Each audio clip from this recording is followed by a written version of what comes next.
Welcome to the Innovation Race podcast, where we meet fascinating inventors, innovators, politicians, and leaders who share the view that what's best for our country is to protect patents and keep innovation in America. Now, here's your host, Jenny Beth Martin. Thank you for joining the Innovation Race podcast. In this series, we take a deeper dive into the dominant themes and issues in our documentary film, Innovation Race. You can find out more information about the documentary at innovationracemovie.com. Again, that's innovationracemovie.com. As we were making the film, we realized we had so much more information than we could cover in a 70-minute documentary. So we decided to produce this podcast as a way to give you more information about the importance of innovation and how the American patent system, as our founders originally conceived it, has been so vital to the growth and prosperity of America and how it has ultimately benefited the entire world. I've had some fascinating conversations with some very interesting people, so I hope you'll subscribe and follow this podcast so you know as soon as we release a new episode. In this episode, I had the pleasure of speaking with Molly Metz. She's known as the Queen of the Rope. She's a 5-time world champion in the sport of speed jump roping, which I didn't even know was a thing until I met Molly. Molly never set out to be an inventor, but as is often the case, she encountered a problem which led to her innovative design of a new jump rope. She obtained 2 patents for her design, and she believes she owned the exclusive rights to her original idea until someone stole it and used the United States patent system against her. What you're about to hear is the story of success, overcoming challenges, and the ongoing fight for our rights. And now, here's Molly Metz. Thank you again for having me on the show. I started jump rope when I was 7 years old. A jump rope team came to my school in Louisville, Colorado. They did a performance and I was like, I want to do that. So I joined the jump rope team and I think my mom loved that because it was free. I come from a family of 5 and it was like, oh my gosh, another sport. But being on that jump rope team, what I learned is that my coach was sort of driving the sport of jump rope. The idea that jump rope was more than a playground activity, that it was indeed a sport. So being on that jump rope team was cool because he took us all over the world. We would go to different countries and to different schools, do performances, but primarily our objective was to teach the sport of jump rope. So at a very young age, I was coaching kids, adults, and I grew up really fast. So I did that all throughout my childhood. And when I got older, I realized that jump rope is just inside of me and it's just my passion. I've won 5 world jump rope championships, my last one in 2002. Congratulations. Thank you. But I kind of just took all my passion and my knowledge in the sport of jump rope, and I decided that I wanted to have a jump rope business. You had a question, and I think it was what kind of inspired me to was it have an invention? Yes. Yeah. So I hold, or I did hold 2 patents on a jump rope handle technology. What happened is I was in a car accident in 2004. It really sort of just changed my life. I went through my windshield. I was knocked unconscious. So in 2004 would have been 2 years after your championship. So your last time you won your championship was 2002, and then you had a Correct. car. 2 years later. And how old were you? My gosh, 26. So you're in your 20s, in my late 20s. 20s. Okay. Yes, okay. correct. So go ahead. Yeah. So this car accident sort of knocked me straight. I broke my ankle in a few spots. I messed up my hip, and I was just kind of faced with what am I doing? And it was at that time that I knew I wanted to start doing my own business. So a few years after that, I started to compete again, and my body and my form was just not cooperating. Right. So I looked into jump ropes and the jump ropes that I had been using, and I thought, you know what, I need to create a jump rope that's going to work for me. So I kind of went to the drawing board. I had a friend at the time to help me, create this jump rope idea that I was searching for. It took a little over a year, but I finally created something that would work for me and work for my injuries and work for my setup.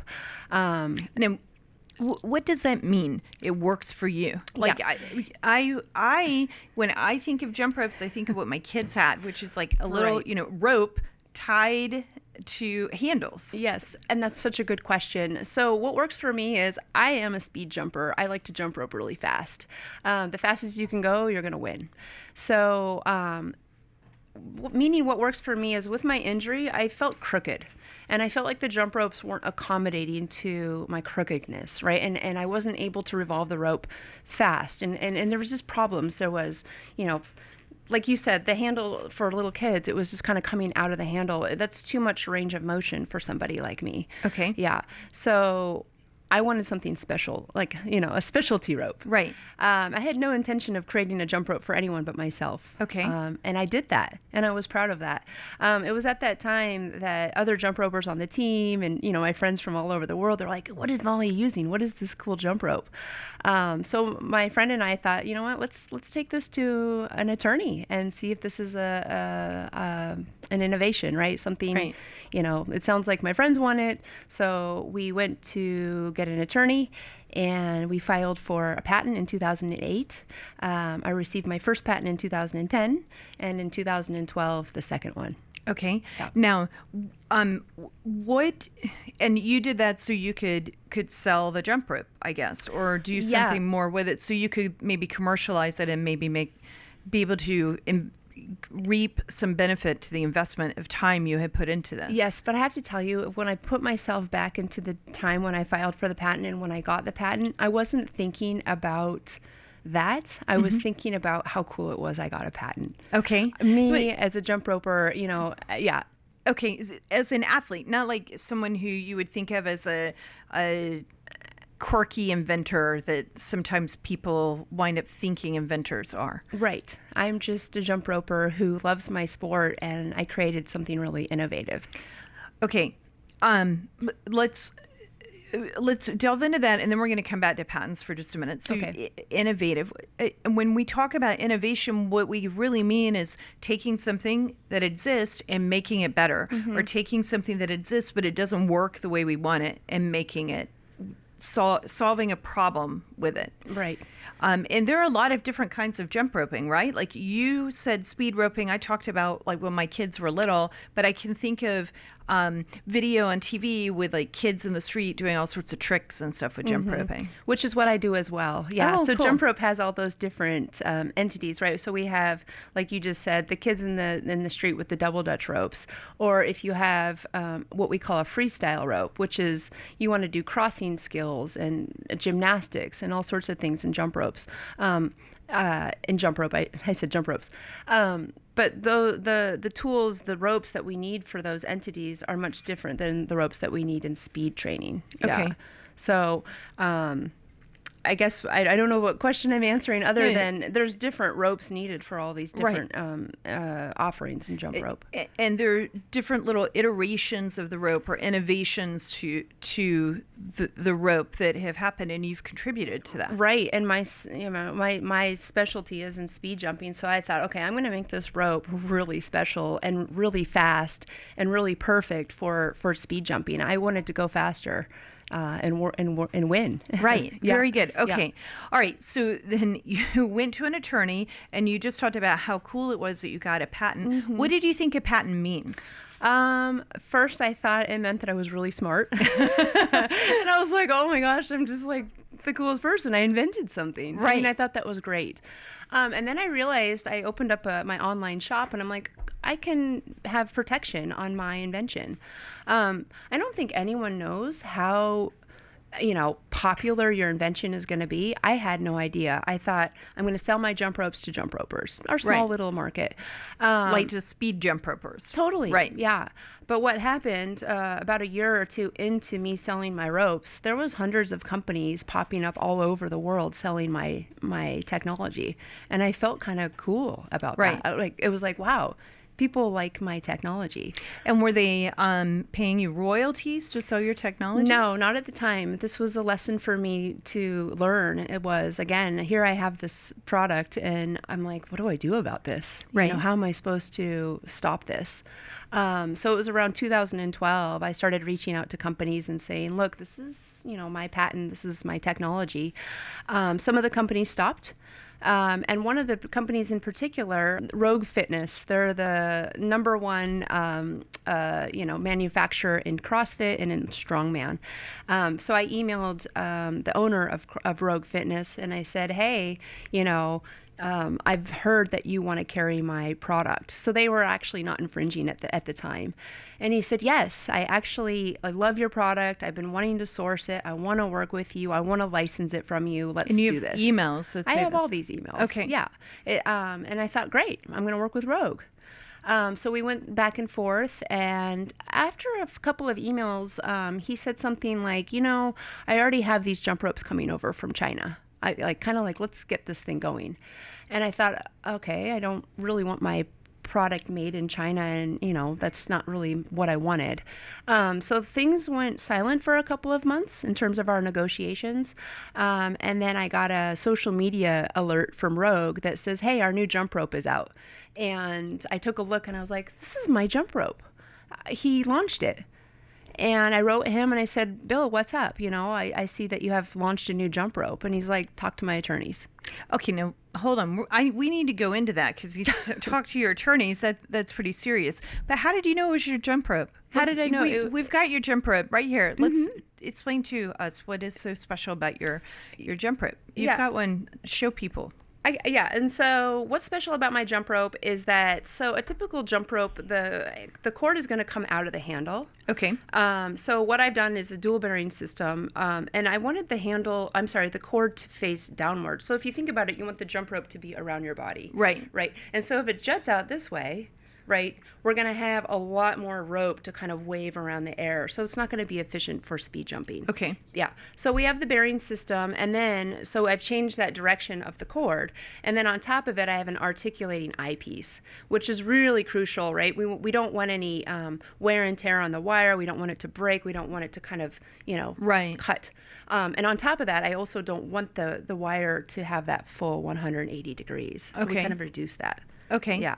All right. So Rogue's technology comes out. The only difference is the handle is metal, but he has the same piece, the same, direction of the wire, and the same articulating eyepiece. That was new enough and different enough from the other jump ropes on the market that as soon as you saw it, you were like, that's mine. Correct. That's not a free process, right? No. You had to spend money on that. We were going to this attorney, and he says, okay, I need a retainer of $10,000. And I thought, I don't have this money. That's a lot of money to a 20-something-year-old. So I remember getting a loan from my mom and going through that process. Way to go, Mom. She believed in that. Yeah. She's like, okay, you're going for a patent. Let's do this. So I think I spent, $25,000-$30,000 in total for my 2 patents. Okay, and that's for 2. And then when you hear that, talk to my attorney, you realize you're probably going to have to go back to an attorney. And probably one of the things you're thinking is, I don't have another 10 grand for a retainer. Correct. But was it just 10 grand? No, it's a lot more than that. My hands were quite tied at the time as well. I was opening the first jump rope gym in the country. Oh, congratulations. Right, thank you. I had found a building at the time that I was about to lease, and I had to renovate. I thought it was going to cost around $40,000. I'm embarrassed to say this on the podcast, but it cost about $280,000. Oh, boy. So I was strapped with a bunch of renovation costs, loans, and all sorts of things. But my passion was to work with kids and to get my jump rope team in there and to just keep, pushing on that realm. So I really was tied in that sense for the fight. Yeah. Okay, so then did you eventually go to court? What happened? So years and years, so since 2012, every year Rogue launched a new rope. They probably have just a bit over a dozen of their jump ropes in their portfolio, all with my technology. Something you have to know about CrossFit, there's always a winner, a guy, a woman, and a man, the CrossFit Games athlete of the world, right? So I remember the first year they had the Rich Froning rope, and that was the CrossFit athlete who had won that year. Oh, wow. My technology, Rich Froning's name, and I'm thinking, wow, here is Rogue selling my technology, taking away from my sales. You know, everyone's like, oh, this is the greatest rope, and it's so fast, and it's so this and that. And I'm like, that's mine. Right. And it was hard. Every year after that, there was a new athlete, same rope, same technology. And pushing. Yeah, so it wasn't until about 2015 that I made the decision that I was going to start fighting. Very and good. It makes me cry because it just was hard because I knew that I had to stop coaching. Yeah. And your passion really wasn't to be in a legal fight. Your passion was to help these kids. Yeah, but do I what had no you had done. choice. Right. I mean, I guess we all have a choice, but my choice is not to just sit there and watch somebody steal.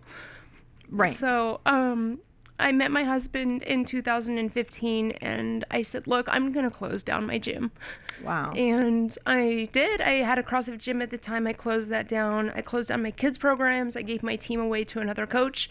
And I said, okay, I'm gonna find some help, and we're going to fight this.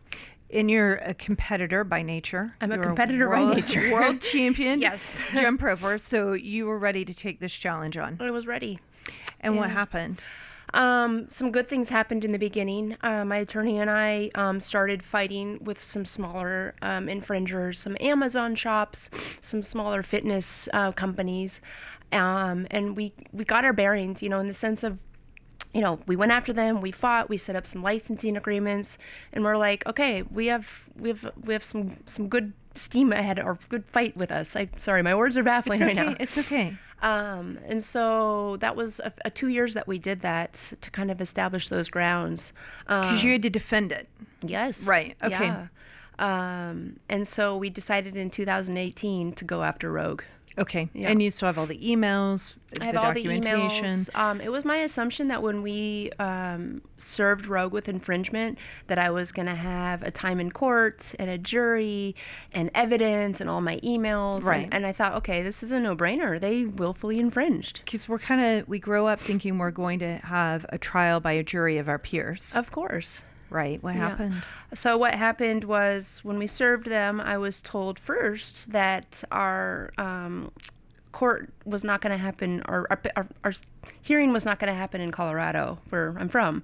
I guess the rule that's was... That's not your peers. I mean, Colorado is where your peers are. Yes. Home, yeah. I was told there was a new bill that was passed, or a rule in 2016 or 17 that says wherever the infringer's HQ is where the infringement case would take place. So it's in their peers. Yeah, which is in Ohio. Yeah. Okay. So on top of that, not only did I have to fight in Ohio, I had to obtain more counsel in Ohio, which meant a lot more money. Right. So I got counsel in Ohio. We went to court to file the infringement, and then I was told by my attorney that, hey, our case is going to be stayed in Ohio. I didn't know what all that meant, but that means that we're going to put the case on hold for infringement, and Rogue is going to do what's called IPR. They're going to take you for an inter-parties review to check on the validity of your patent. And Okay. I thought, okay, what's happening? I'm serving them with infringement. They've stolen my patent, but now this is a case about... And you have a patent, right? Yeah.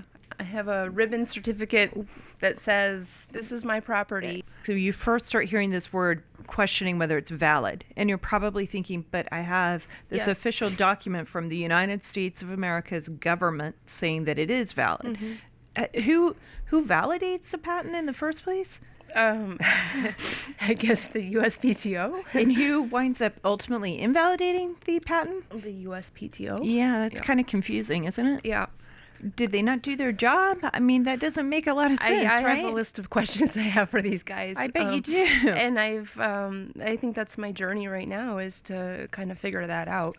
Not only for myself, but for the future inventors who are out there like me, who are, going out for a patent to protect their invention, Okay, so I kind of know the end of this, well, the current state of the story. Let's hope it's not the end of the story right now. Yeah. But so you go, you find out that they're questioning the validity of the patent and what happened. So we're in 2018, 2000. Right. So in 2018, my case gets stayed. Okay. And my attorneys say, we're going to go for IPR.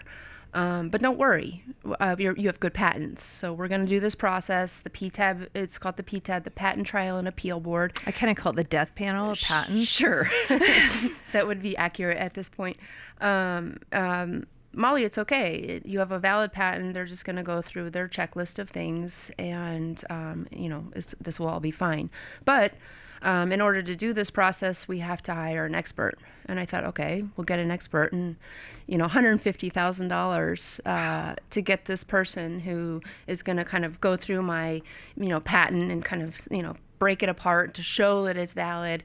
And then Rogue has their expert as well. So kind of how I saw it was that this fight was going to be these two experts kind of showing the validity of my patent, the other one showing the invalidity of my patent. So again, I went into this feeling confident because I thought, okay, I have this, right, and I have a valid patent, and I've done my due diligence to get to this point. And you had been able to successfully defend the patent against smaller companies. Yeah. Okay. So I didn't at the time think twice about what was happening, other than I wondered why I wasn't getting time in court and to show the emails and to show, the evidence and to show, look, this is an infringement, and, to show all the sales that Rogue has been making and all these athletes' names all over these ropes. And that was hard. So as we got closer to our hearing, I kept asking, can we bring props? Can we show this? And they're like, no, we can't do that. We can't show this. We only have 20 minutes. 20 minutes? 20 minutes. What's up with that? I don't know. And I'm just thinking this is feeling really weird as we get closer and closer How long to did this it hearing. take you to develop this? It was more than 20 minutes, I assume. It took over a year to develop, and it took almost 4 for me to get my patents. It's a long time to be in the examination process. So 4 years and lots of review by the USPTO, the U.S. Patent Trademark Office, and then 20 minutes. Yeah, so when the oral argument, when we had our time, it was during COVID, so we weren't able to go to our case, live. Right. It was done on a Zoom call. I hate this.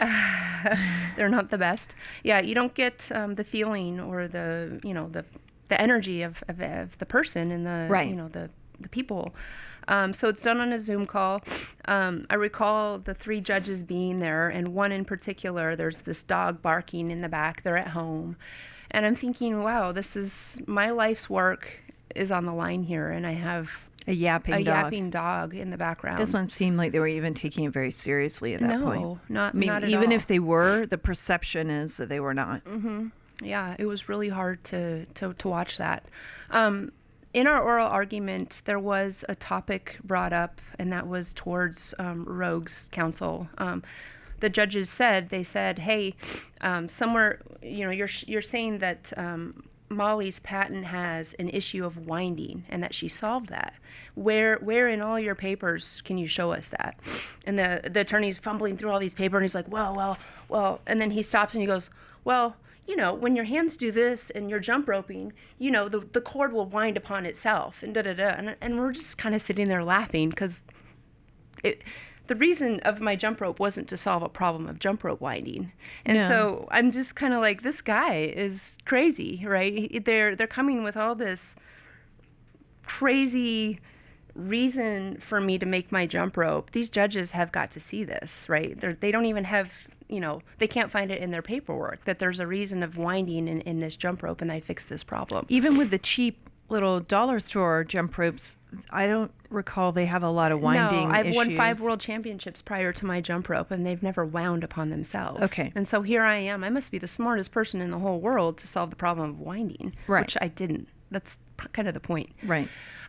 So watching that, I thought, okay, we've won, 3 months later, we received the email from the PTAB with their decision. All claims totally invalid, and both my patents invalid. And in that email, what did they cite as the reason for it? It's a good question. So they have their reasonings, you know, on each claim. Right. And when you read through that, their reason is verbatim, copy and pasted from the expert of Rogue. So I'm thinking, wow, their reason isn't even something that they looked into or something of their own. This is the exact words from that Rogue's expert. Which means they're not even looking at what their own office did to research the patent that you had. The way they had written it there was no sign that they had done any research. Okay. So now your patent is invalid, and that happened in sometime 2020. Yeah. Okay. So I talked to my attorneys, and they said, we can't believe this. They've erred. And so we put together an appeal to the federal circuit, and they explained to me, my attorneys explained to me that these judges were different, and that they were actually going to read it, and they were going to take a look, and they're going to make it correct, and they're going to see the problem that the PTAB judges made. So I felt good about that, and I'm like, okay, I guess this is meant to be. This is a road we're going to take. So we put in for our appeal. Dirk and I, my husband, we flew out to D.C. We weren't able to go into the courtroom, again, because of COVID, but we waited outside. So your life work My life's is being work. challenged, and you were not even able to be present and face the people who were doing this. No. That But- also seems contrary to the way we're supposed to do things in America. I understand there's COVID, but we still have rights. Yeah. Okay, keep going. I agree. So we were waiting outside, and our attorneys came out and said, okay, now we wait, 3-6 months. And I thought, okay, let's wait. Let's let them have their time and take a look at this. 3 days went by. I got an email from my attorney, and we got a ruling. And I thought, wow, they're that fast, But the email had one word, and it said affirmed. Rule 36. And I thought, okay, what does this mean? And our attorney said they just affirm with the PTAB, your patents are invalid. And again, how did they decide this in 3 days? Did they not read anything? Are they stressed for time? Is jump ropes just kind of not interesting to them? I didn't understand. Well, it doesn't matter whether it's interesting to them or not. I'm pretty sure that in Article 1, Section 8 of the Constitution, it doesn't say that we have the right to intellectual property if it's interesting or if it is a world-changing product, because it doesn't matter. It's your idea. You made something better, and you're making the lives of the people who do speed jump roping and other kind of jump roping better. Yeah. And that's good for them, and it can create jobs as well. Yeah. So it doesn't necessarily have to be the thing that's going to solve world peace. It's your idea, and you have a right to it. Yeah, I totally understand. My emotions come from speaking. When I speak, I sit in the time that happened. Yeah. I felt confused. I felt sad like I feel right now, and I wondered, what did I do wrong? And I went into a hole for a couple of weeks. And I can imagine. I lost my patents. I lost all my licensing agreements. Those are the things that kind of keep my business afloat. Right. And I thought, what am I going to do? I have this huge legal bill, and I have nothing now, and I don't know why. Anyways, a few weeks went by. Dirk and I found a movie online called Invalidated. Yes. And I thought, oh my gosh, this sounds like me. And I went online to find help, there was a particular person on that movie, Josh Malone. Inventor, a bunch of balloons, Yeah, and I thought, man, I want to talk to this guy. I want to know if what happened to me happened to him. Is it happening to others? Right. And this couldn't be the end of the road. Because you must have felt very alone before watching that movie. I felt totally alone. And I didn't want to feel alone. You have an intuition, and you feel like, something is not right here. Right. And I don't do well with just being told you're done. Right. Especially when I don't feel done. Right. So I'm very grateful for finding that movie, which kind of inspired me to get online and to find everybody. So I did find Josh. Good. Yeah. And I found Josh U.S. Inventor, and I found a group of people just like me. Right. The independent inventor, not the big corporations, Nope, the little independent guys. inventor. Yeah. And this sounds really bad, but every Wednesday there's a new inventor. We do Zoom calls telling a story just like mine. And I don't feel alone anymore. Yeah. And I don't feel crazy about what happened to me. And I'm learning that what happened to me is wrong. And what's Right. happening to other inventors is wrong. Right. And we need to change it. Right. I want my case reviewed. What happened in my case is wrong. Right. I have an invention. And I want to be told otherwise. If I didn't have an invention, then why did you give me this patent? Right. And if you knew at the time I was going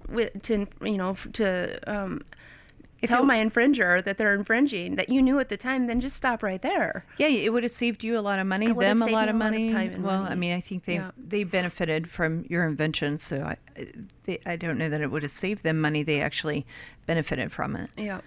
Maybe they though definitely in did. hindsight Yeah. you would have been like, yeah, this is mine, and not shown anyone else and won your competitions. And Yeah, I think so. And I think just going back in time, the excitement of getting this, just for me, and the feeling around that, I feel almost embarrassed. I don't know if that's the right word.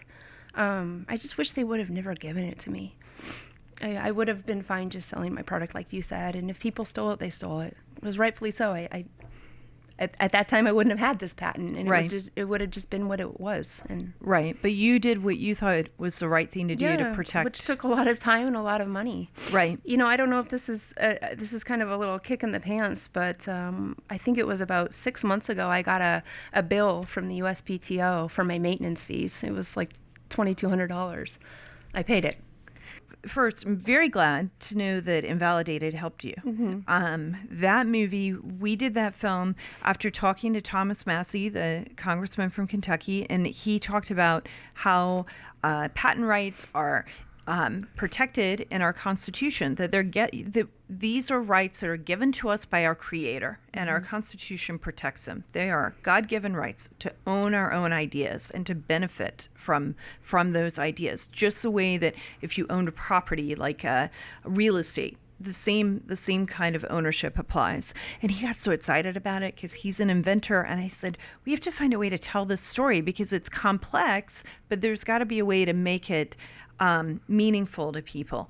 And then we met Josh along the way, and he wound up being kind of the story arc for it. And he's an amazing fighter who just didn't give up. He and really is. You remind me of him as I was getting to know him. So people who are watching and listening to this, they can go to Amazon Prime and see that film. But then the next film that we're doing right now, Innovation Race, we're really talking about, in that film, we step away a little bit from the independent inventor and talk about how if we're not protecting the independent inventor in America, that we're going to wind up with this challenge between America and China when it comes to innovation. And if American inventors like you just say, yeah, I'm not going to put my idea out there anymore. I'm not going to let the whole world see it. I'll keep it for myself, or I'll lock it away, or we'll just do a little bit and I won't market it very large, then someone won't be able to come on top of it and innovate on top of it. And if China right now seems to be trying to protect patents, it's questionable whether in the long run they will respect property rights. But right now, that is the impression that they are giving with what they're doing. Then they're going to wind up, innovators are going to want to go to China, or China, maybe they don't want to go to China from America, but they will have a more innovative environment than what we have. And it's very concerning. And when you hear of things that are happening to people like you, it's going to discourage others from wanting to step up. This so far, what kind of solutions do you think we need to see? What are things that you think need to happen to fix what's broken? Well, first of all, I don't think the USPTO should give out patents, when they're telling us, we're granting you the right to exclude others from using or offering, your invention for sale in the United States, when any time they can take it away. So I want to start there and just kind of, in terms of change, if they feel like they are giving out bad patents, then maybe they should start there and fix that part of the system. But throughout this last few months, I'm trying to educate myself on really what's going on. I've asked the question of why is the PTAB in place? And they say the PTAB is in place because the courts are inundated with cases, the district courts. Mm-hmm. So we're just going to push these all to the PTAB. And I thought, okay, well, it's kind of a crappy reason. Right. You're pushing my life's work out of a court because you're not inundated. Getting a jury of your peers. And I'm not getting a jury of my peers. It doesn't even sound like you're quite getting due process. You're certainly getting, I don't know, you're barking in a Zoom call. I'm getting barking in a Zoom call and, judges who, the statistics are 84% of patents are being invalidated at the PTAB. That's a pretty hefty number. If they really aren't valid, then the people who are issuing the patents of the PTAB are not doing their job. And I don't think that's true. They spent 4 years before you got your patent, right? Yes, 4 years. They didn't in examination. They spent years examining it, not 20 minutes. No. So it's kind of an insult to all the other employees who are working there and actually treating you and other inventors with the respect you deserve to validate the patent in the first place or reject the ones that may need to be rejected. Yes, without a doubt. Okay, so keep going. So you learned about 84%. It just burns me up. I get really frustrated with it on your behalf. No, I do too. And we probably went down on a road. So I was told that the PTAB was put in place because the district courts were burdened, with cases. But yet I was on a call. There's a new director in place, Kathy Vidal. I might be saying that incorrectly. Okay. For the USPTO, she's the new director. And so I jumped on. They had like a little Zoom thing, and it was talking about the changes that she wants to make, and she wants to listen to inventors. But one of the panelists, or one of the people, maybe it was a judge, they said something along the lines of, the PTAB was put into place because there's a lot of bad patents that were created. So here one person is telling me the PTAB is for inundated district courts, and the other side is saying we have bad patents. So which is it? And what am I going to learn in 2 months? Point being is why is the PTAB really here? Right. Do we have bad patents? Do we have good patents? And the courts are just who was inundated? really behind What's it? really the problem here? And who was behind getting it passed through Congress? Because there was someone, or companies behind it. Yeah, and then I bring this back to just me. I am just a citizen I have a small business. It's a jump rope business, and I'm doing the best I can. I have this patent, and you guys are ripping this away from me. Right. For what reason? And if you can give me a reason, I might feel a little bit better. Right. But I'm getting a lot of little different reasons here. Tangling. It's not okay. Right. So yeah. Okay.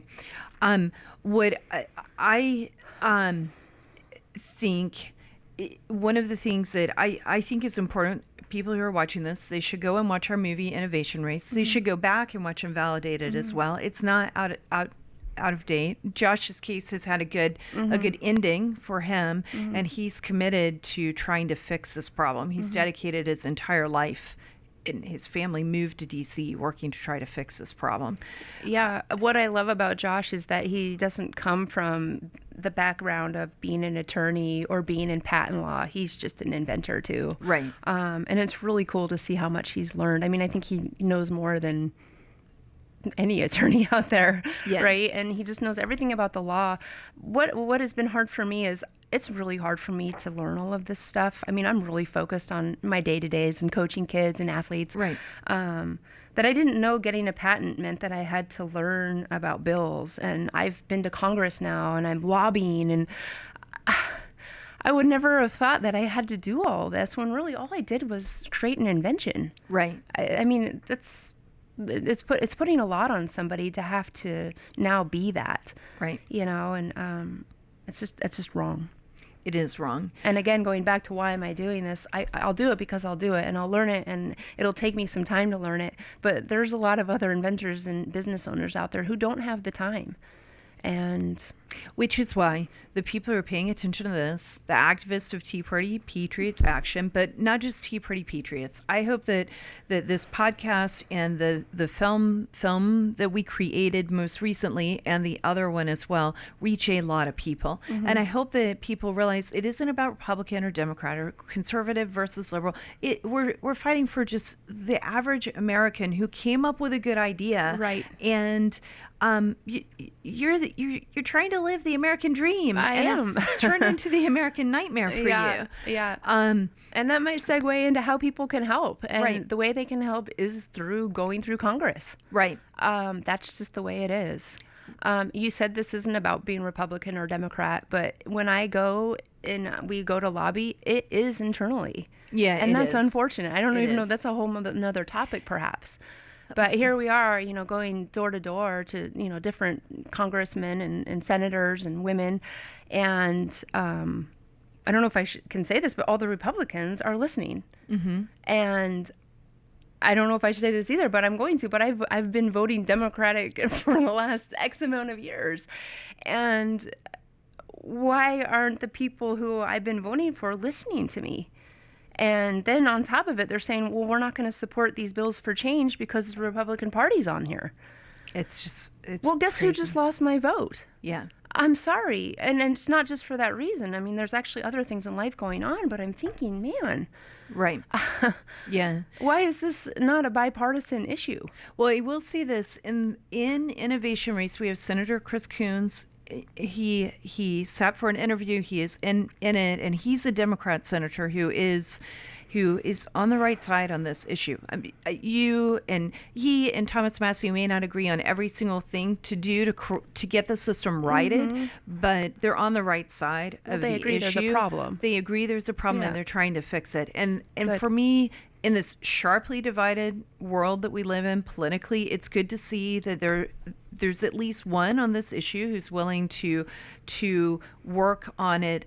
And what we really need to be doing is trying to get every member of Congress to sign on to the bills that Coons and Massey are pushing, and others who may be pushing them. And right now, as we're filming this, we're in the middle of an election year, and this podcast may still be relevant when we get to the next election year. So it may be new bills, it may be new pieces of legislation. I don't have any reason to believe that it's going to get fixed in this particular Congress, this session of Congress.